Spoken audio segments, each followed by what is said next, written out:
Hello crafties and potential crafties. Welcome to the official channel of Infiniti Crafting Co, where handmade meets excellence. My name is Infiniti, and today I'm going to be telling you guys everything that I know about getting started with crochet, and yeah, we're going to get into some basic stitches. Before we do that, I have a comprehensive list of everything you're going to need, and those things are a superfluous stash of crochet hooks. You're going to need the wisdom and patience of the ancients. You're going to need the cheap scissors and the expensive scissors. Then you're going to need a little bit of false advertisement. Alright, and so without further ado, I'm going to move over to my desk and we're going to get started.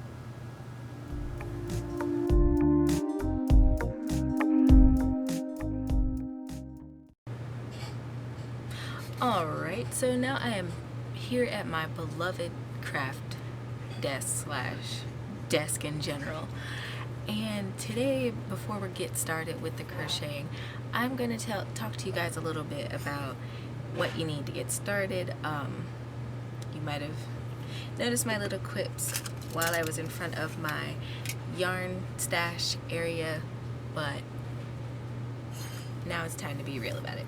So first of all, what you need to get started crocheting is a hook, your yarn, some scissors, and a yarn needle. Okay, so let's get into that. First of all, you don't want to, if you're looking to do crochet as like a hardcore hobby, like some of us have taken on the task of doing, much like myself, you don't want these. These are my beloved dollar store scissors. They're good for cutting everything except for fabric and yarn.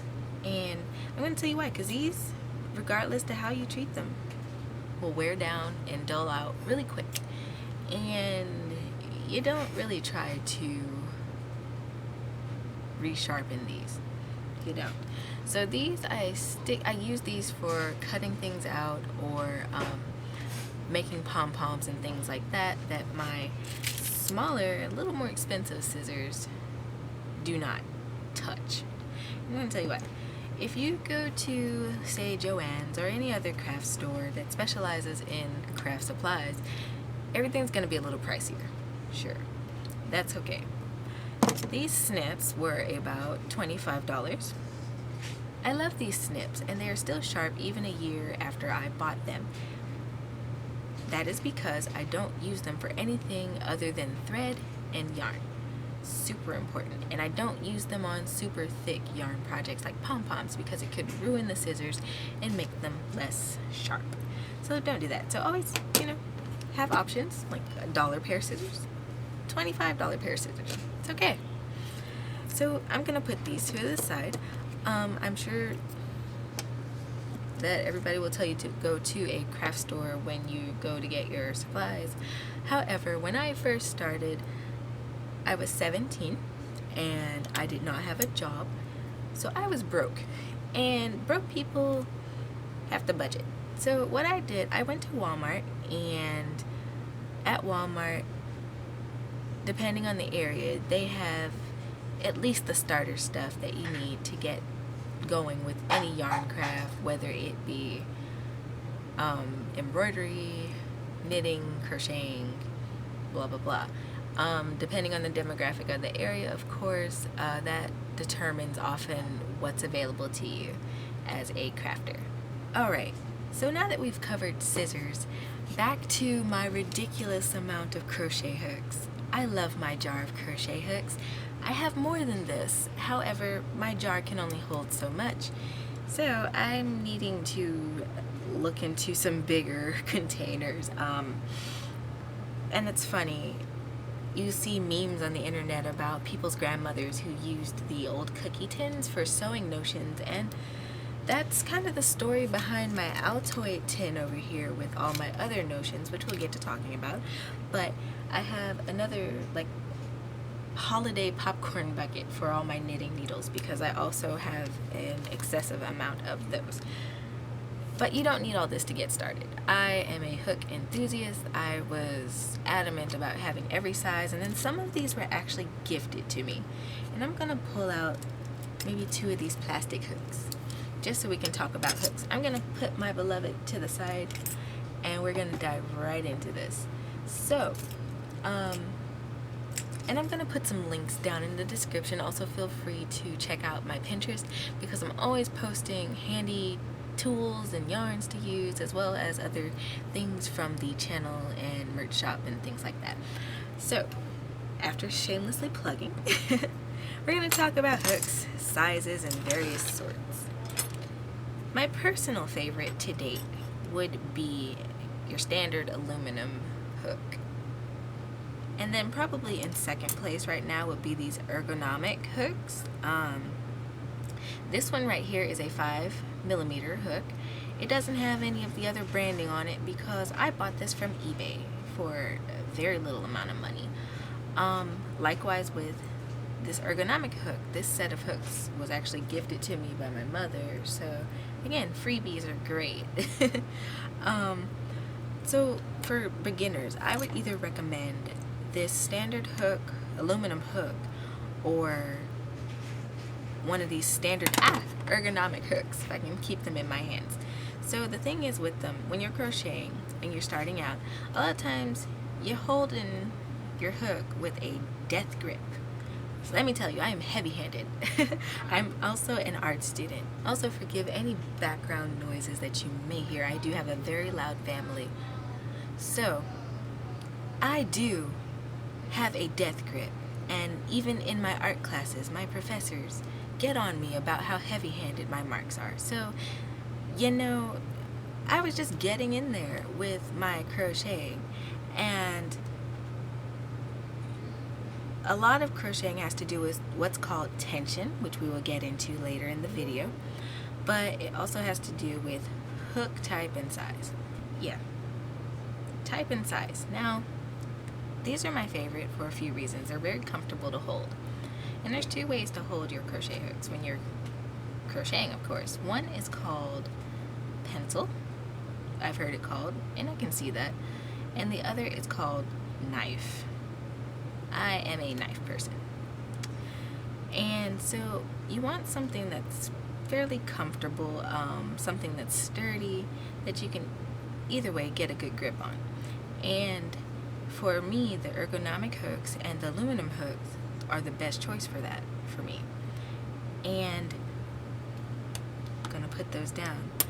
You do have a wide selection of hooks. Now, my least favorite, let's talk about that, are these wooden hooks. They are awful.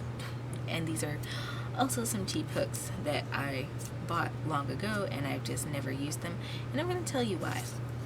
So in here, if you can see that, it's very not smooth. If you can hear the flicking of my nails going across there, that means it's not smooth.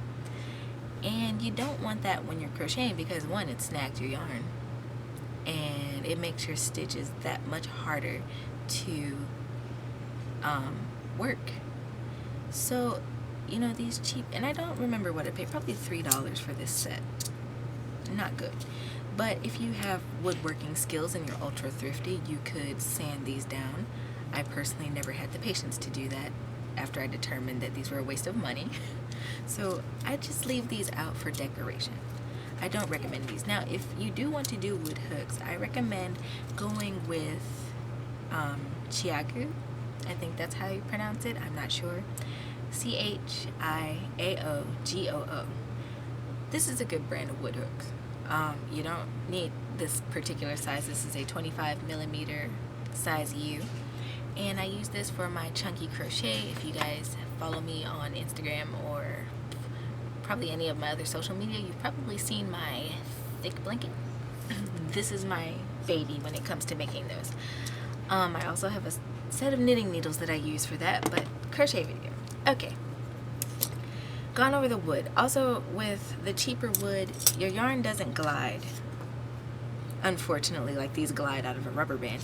Your yarn doesn't glide through these hooks as well as it would with a name brand and slightly more expensive wooden hook. These hooks are made out of bamboo typically, and bamboo is beautiful when it comes to gliding and working. And I'm going to put these to the side. Let's talk about these. I don't like these either, but some people do. And these are good for traveling. If any of you fly, you'll know they don't like metal stuff on planes, so these are good for that. But as far as the glide goes, it's kind of icky to me. The resin, it's just cheap plastic, frankly. These both are non-name brand, inexpensive crochet hooks that were gifted, so beggars can't be choosers. If I were to use a plastic hook, I would probably go with this one. This is a Lion brand hook. I don't remember. Oh, wait. It is a 15mm crochet hook. Okay, and the bigger your crochet hooks get, it's a little difficult to find a metal or good quality wooden hook to work your projects with.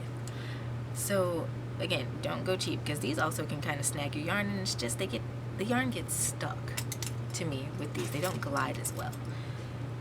And then for those of you who want to work with the crochet lace, you might find these. Now this is one of the like vintage made in the USA kind of hooks, which I do have several other kinds. This one's by Boy, and Boy hooks are great.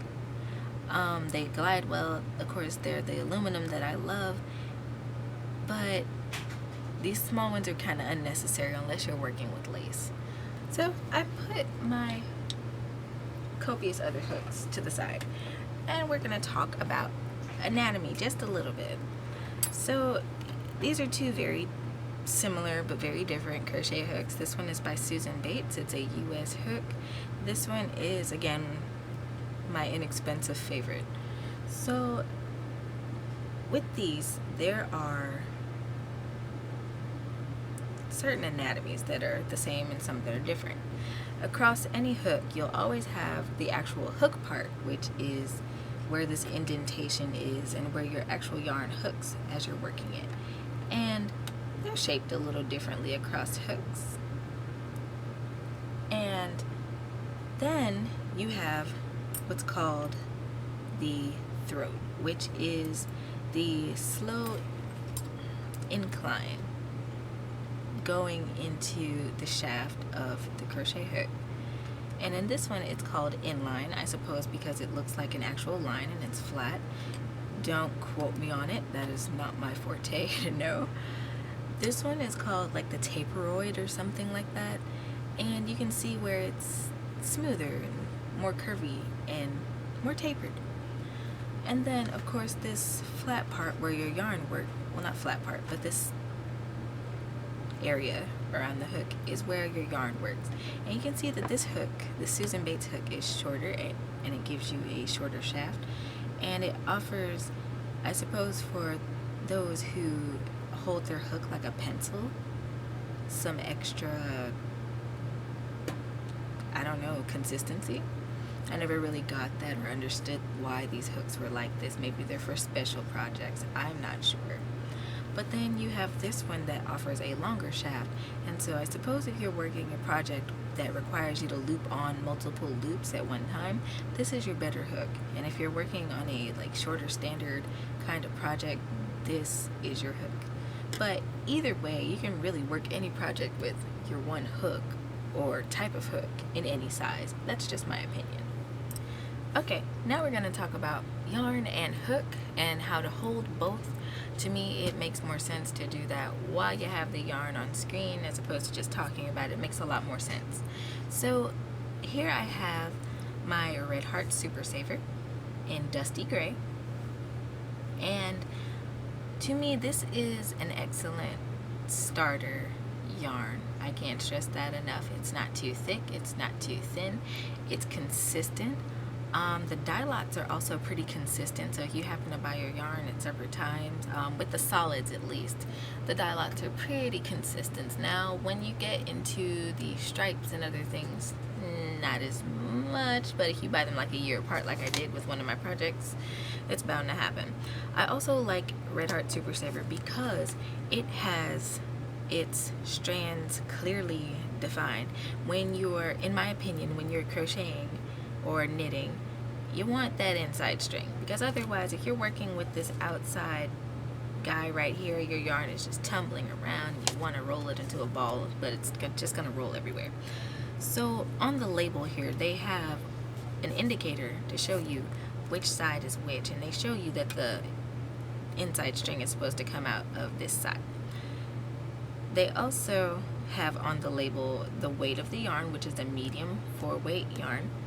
And you know, usually 4-weight yarn is about 5 ply or something like that. This one is about 5 plies. It's just like wrapped up really well. It also gives you gauge. Gauge is important. Gauge is basically how big or how small your project works up. So with gauge, you want to make sure you're working with the right size hook. Now, the longer you crochet, the less you're concerned about like the hook size, and the more you're concerned about is like how your stitches look. So in my past, I just looked, oh okay, I see a 5. So I started working red heart with 5mm crochet hooks, and I had a lot of success, even though I do have fairly tight tension, which has gotten looser over time, but it's still pretty consistent in there. But for crochet hooks, the recommended gauge for this is 5.5mm, or an I9 in US terms. And so what does this little symbol mean? Well, first of all, there's metric and then there's inches on the side, which is a great help. And it's telling you that 12 chains, or a row of 12 single crochets, and working that up into 15 rows will give you a 4x4 swatch. Okay, and that's pretty good. That helps you kind of, if you go by your projects by measuring, that's excellent. Some people don't, some people do. I kind of do, I kind of don't. Or if you read centimeters, it tells you that it's basically a 10 by 10 centimeter square that you'll make with this hook. So that kind of helps you gauge how much yarn am I going to need for this project. So given that I either work larger or smaller with a lot of my projects, I usually buy a skein or two more than what I need. And that's super important, because dye lots do change, and you don't want your project messed up. But like I said, with the solids, their dye lots are consistent. Alright, so now that we've talked about that, and they do have the care symbols over here, and they tell you what you can and cannot do them. Most people just soak and lay these things out flat to dry. You can use them in the washer and dryer, but they recommend you not iron them at all. So I'm gonna put this to the side so that we can start with crocheting. Now at this point, I have my inside string pulling out, and my yarn is over in a yarn basket, and I am holding my yarn and just analyzing it here for a minute. So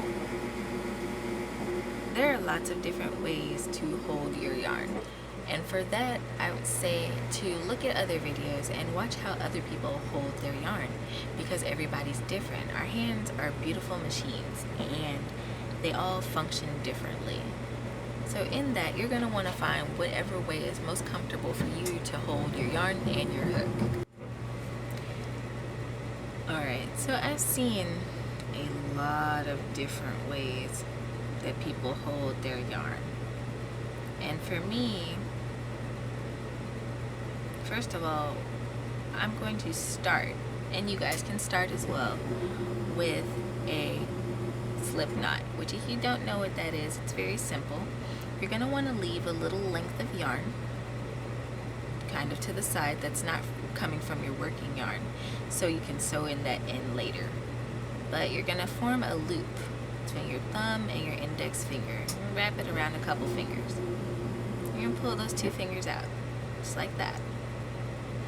And what I like to do, some people make a pretzel, but what I do is lay my yarn across my other fingers while still holding this loop, just like this. And I decide on a hook, which I suppose today I will use this red one.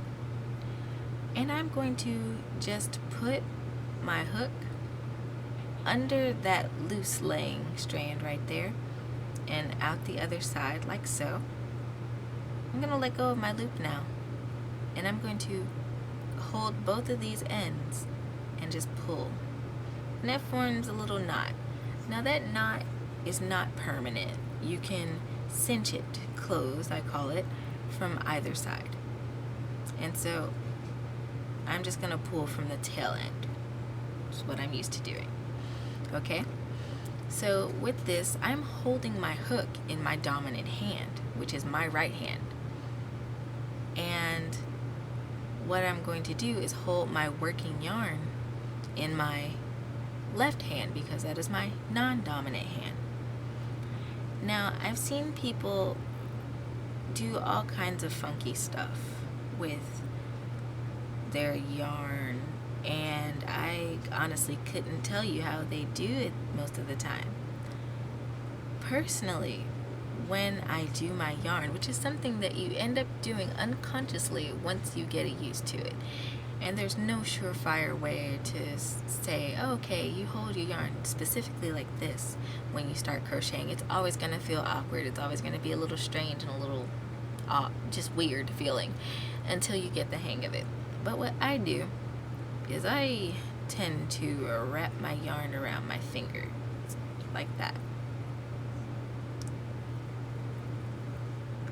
And I use my middle finger and my thumb from my non-dominant hand to hold my tail, at least while I'm chaining. And so we're going to start chaining. And you do that by wrapping your yarn around your hook and making sure it's caught under the hook part. You're going to twist that hook a little bit so that it can go under and through there very smoothly. Because if you try to do it this way, it's not going to pull through. So you're going to want to wrap it around slowly again and pull it through. And we can do that a few more times, because practice makes perfect. There's 3 of them, and there's 4 of them, then there's 5 of them, and there's 6 of them, 7, 8, 9, and 10. Alright, I have a chain of 10, and I'm going to chain one more because I want to show you guys how to do turning chains and things of that nature. So I'm going to chain one more, and now when I work my stitches, I'll for sure have 10 stitches going across, and this last stitch just compensates for what we're about to do. So now that I have my 10 stitches and they're laying out like so, I am going to make a single crochet. Single crochets are the, I want to say, standard and basis to all the other stitches. They're super simple and they're very good for beginners. So what I'm going to do is put my hook underneath this loop of this second chain from my hook. So it's never the hook, the chain that's on your hook. This is the one that's on my hook right now. It's always the one next to it. Or for different stitches, there are different lengths that you have to go. But I put my hook through there and I yarned over and I pulled through and pulled up a loop. Just like that. Okay, and now what I'm going to do is yarn over again, and I'm going to pull through both these loops on my hook, like so. Okay, fair enough, right? So let's do that again. I'm going to insert my hook under this loop, alright? And I'm yarning over, turning my hook as I need to pull my yarn through so that I have 2 loops on my hook. And now what I'm going to do is yarn over again and pull through those 2. And I've now formed my second single crochet. And you want to be sure not to make these too tight. You want to leave them fairly loose, but if they are tight, it's okay, because that's what all beginners do, and that's what some of even the pros do. When they're crocheting, they'll just go into it, and it's a therapeutic type of thing, and they just kind of end up doing that. Don't worry about it. Don't sweat it. So now I'm going to put this hook through this 3rd loop,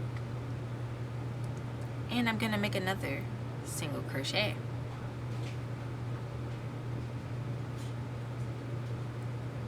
And I'm going to do another single crochet. And another.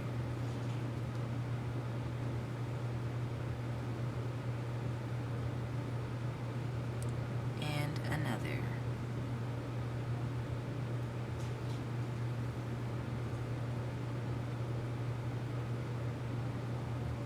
And another.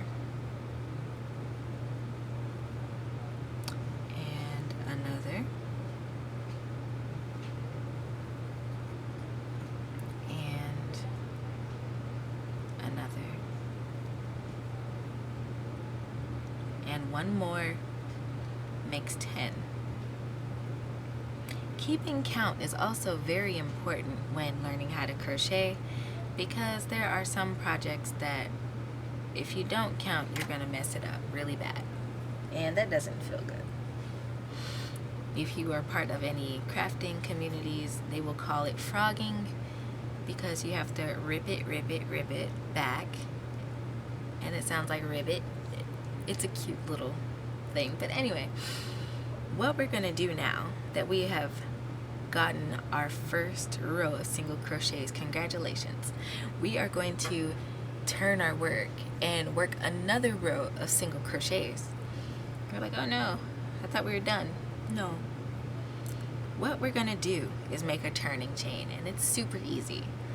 All you're going to do is take your hook and yarn over. And you're going to pull that loop through to make a chain, much like you did when you were doing your first, what they call a foundation chain.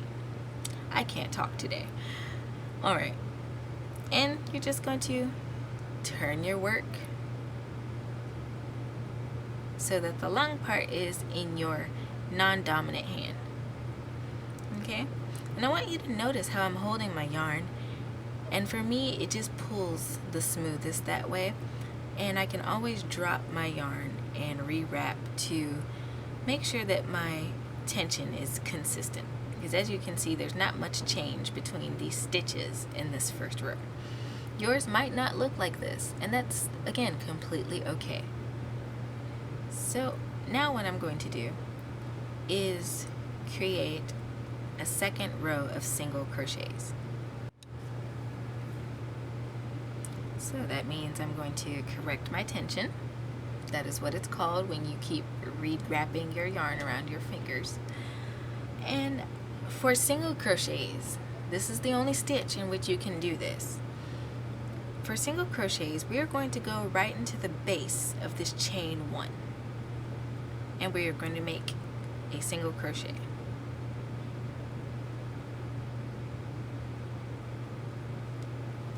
Okay. And I'm going to talk to you guys in a little bit about why this is the only stitch you can do that with.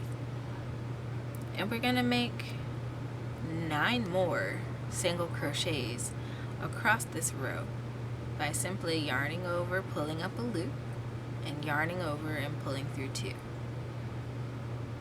Going to do it again. Insert our hook.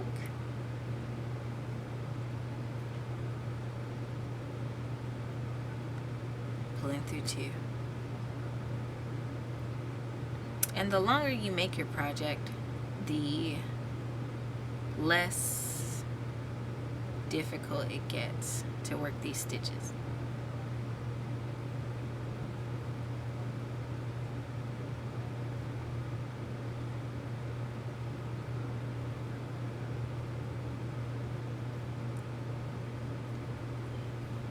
And I'm gonna include some cool photos at the end, so you guys can see some of the stuff that you can make with just the basic stitches.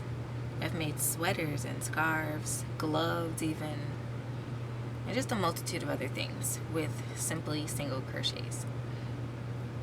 Are they time consuming? Just a little bit, but again, it depends on the gauge of your yarn and the hook size you use. And because I am using the recommended gauge hook for this yarn, it shouldn't be too bad. Alright, and I'm going into my last stitch right here. That is number 10. Okay, now with any other stitch, and don't worry if they curl up on you, single crochets do that. That is the nature of that stitch. But laying it out flat forcibly, these are, I mean, as it states, they're singular stitches, and so that one chain, you can't possibly go into that chain. So that is why, I mean, when you're turning your row, you can't possibly go into that chain. So that is why you put that single crochet in the base of that chain. I'm now going to show you half double crochets, and those are different. I'm going to show you how you can mess these up. So we're going to do another turning chain, but instead of chaining one, we're going to chain two. So we're going to yarn over, chain one, chain two. Good enough.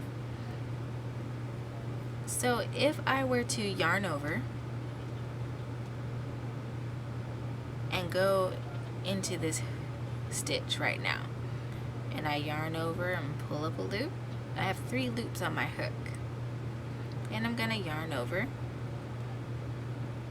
and pull through all 3 of those loops to create my stitch. That looks great. Alright, and we're gonna keep going, and I'm gonna yarn over and insert my hook. I'm gonna yarn over and pull up a loop just like that. I'm going to yarn over and pull through all 3. And I'm going to keep doing this all the way across.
Last one.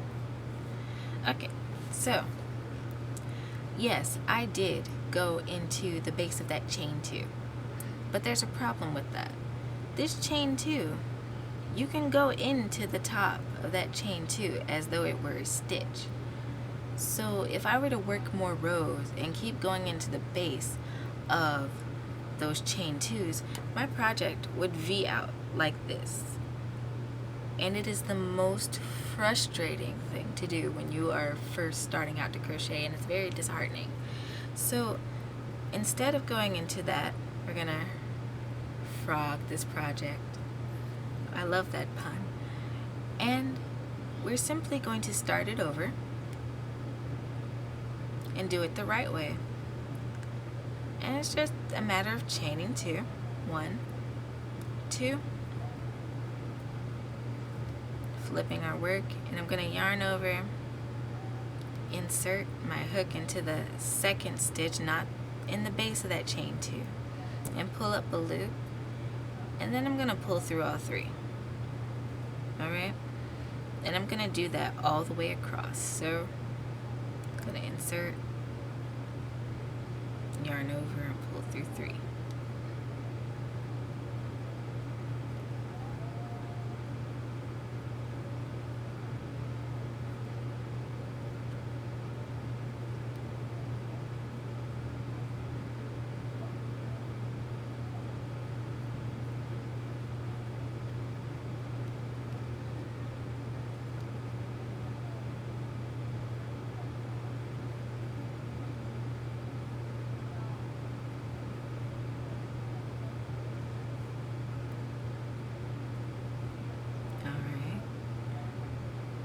Almost there. 9 and 10.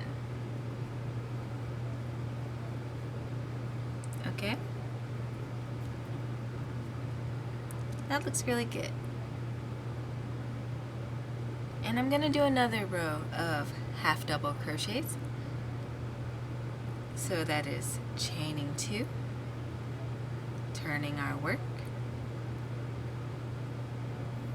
not this first little hole, or stitch rather, but the second one. I'm going to insert our hook there, and we are going to just work, pull through all 3.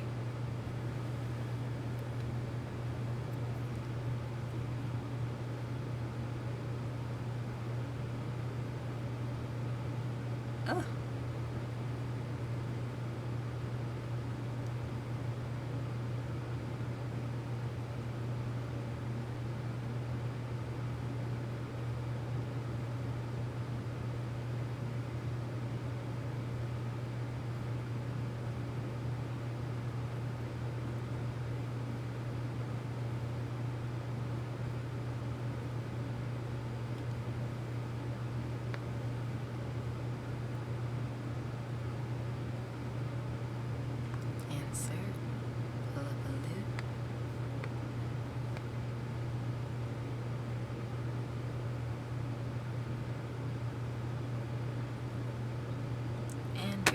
Sometimes these stitches get a little awkward to see, but with the trained eye you can quickly figure that out. Now, again, we're going to work into the top of that chain 2. Let me show you why. Because we didn't work into the top of it back here, and so this chain 2 counts as a stitch. And I know that sounds crazy, but the more projects you work, the more of an understanding you'll get with that. So here's 1, 2, 3, 4, 5, 6, 7, 8, 9. Oh no, where's our 10th stitch? Well, you're working into the top of that chain 2, which looks like a little knot, but it's not. It's not a knot. And you're going to yarn over like normal. Make that last stitch. Easy enough, right? I think that's pretty cool. Okay, and I'm going to go over one more very basic stitch, the most famous double crochet. Why do I call it the most famous? Because it is the go-to stitch, so to speak. It is the go-to stitch. And as a standard, or as a canon, all you do is chain 3, 1, 2, 3. And the idea with increasing the amount of chains is to emphasize the fact that each of these stitches is consecutively taller than the last. So the single crochet is, yeah, one chain. Half doubles, 2 chains. The double, 3. That's 3 times as tall as a single crochet, which you would think they'd name that differently.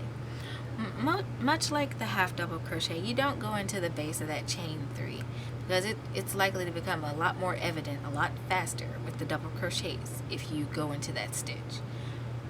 And you're gonna be like, ugh. And so we're gonna yarn over just one time. It's going to insert that hook into that second stitch, and we're going to yarn over and pull up a loop so that we have 3 loops on our hook. And now we're going to yarn over and pull through 2 of those loops on our hook, and we should still have 2 more. And we're going to yarn over and pull through those last 2. And yay, you've just made your first double crochet. So we're going to do that again. Okay, and you'll notice sometimes I flip back and forth between pencil and knife when it comes to my crochet hook, but I don't know why I do that. I'm sorry. And I guess for showing, I don't know, it feels like a knitting needle. We're going to insert our hook into that next stitch, and we're going to yarn over and pull up a loop so that we have 3 on our hook. Yarn over and pull through 2. I'm going to yarn over and pull through 2. Alright.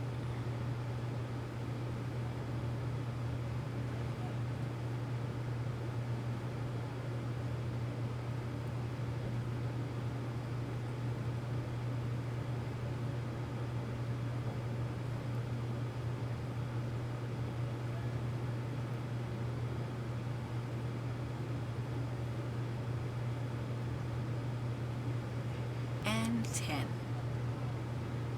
Had to lapse it there. I have a very loud household. And we're gonna do just 1 more row of these double crochets, and you can just follow along as you please, or pause the video and try to figure things out. It's a slow process, but everything cool in life takes patience. That's what I find. 1, 2, 3. You can call that the artist in me. I don't know, but sometimes it's just nice to take your time and figure things out. Just gonna slowly make these out on camera.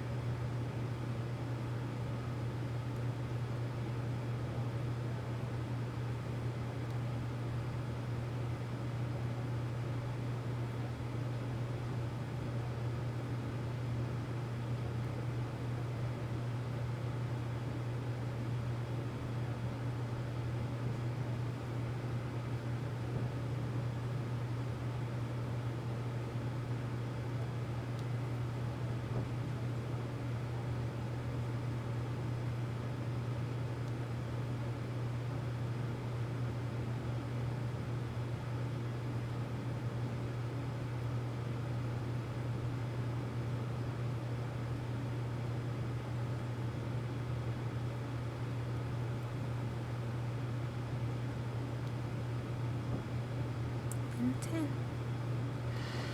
Alright, this is the last row as promised. But before I let you guys go, what I'm going to do is show you guys how to fasten off.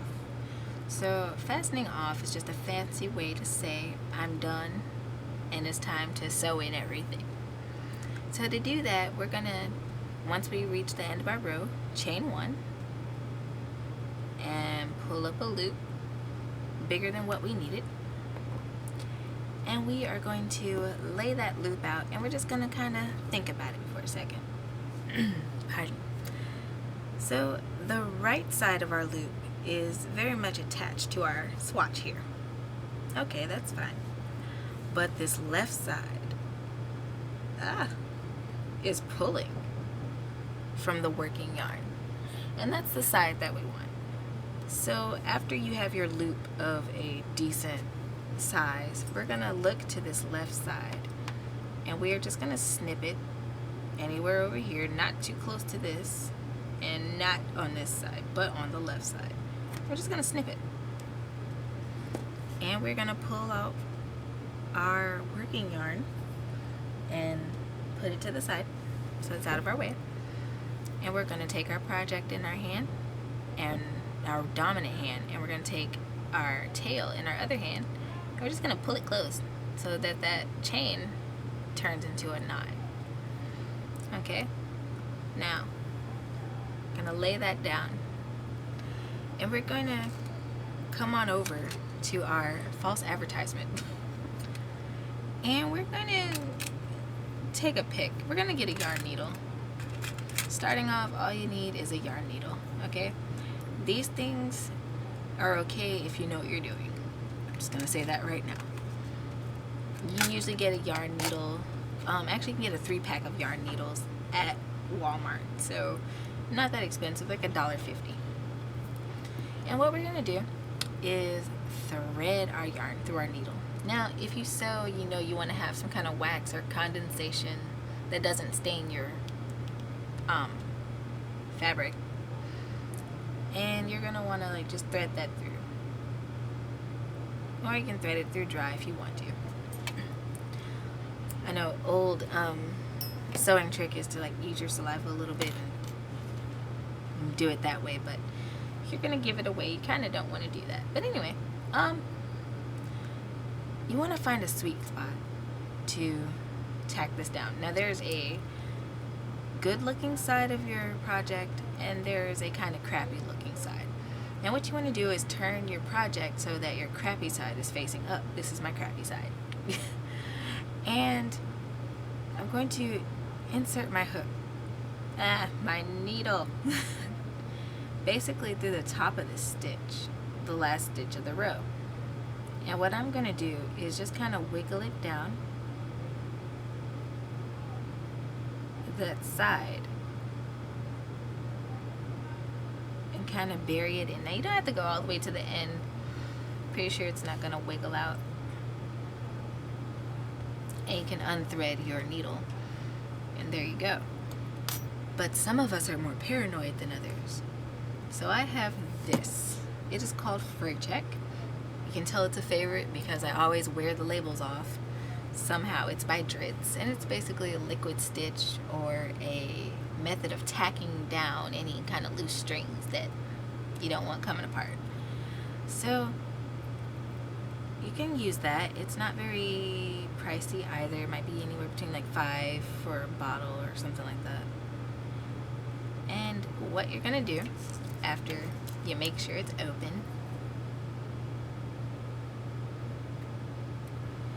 is just put a little itty bitty dab where you finish sewing in your end. And some people put it at the beginning, but I'm not that paranoid. You don't need much. And you're going to put that to the side. And now you can take your snips and you can snip your yarn. And voila. And we can do the other end. I'm going to do that really quick.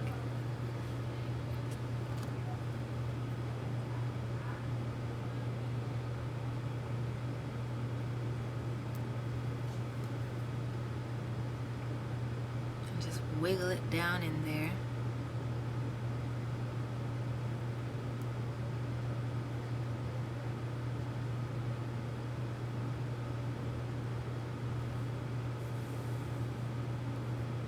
Not pulling it too tight where it like warps your project like I almost just did there, but snug enough.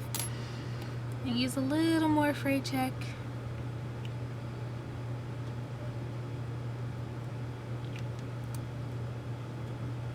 And this stuff dries really quick, and if you don't use a whole lot, it dries clear, so you don't have to worry about it looking gross later. And you're just gonna snip it and not throw away your yarn needle by accident. And there you go. You have crocheted your very first little swatch, and you have gone through the 3 basic stitches of crochet.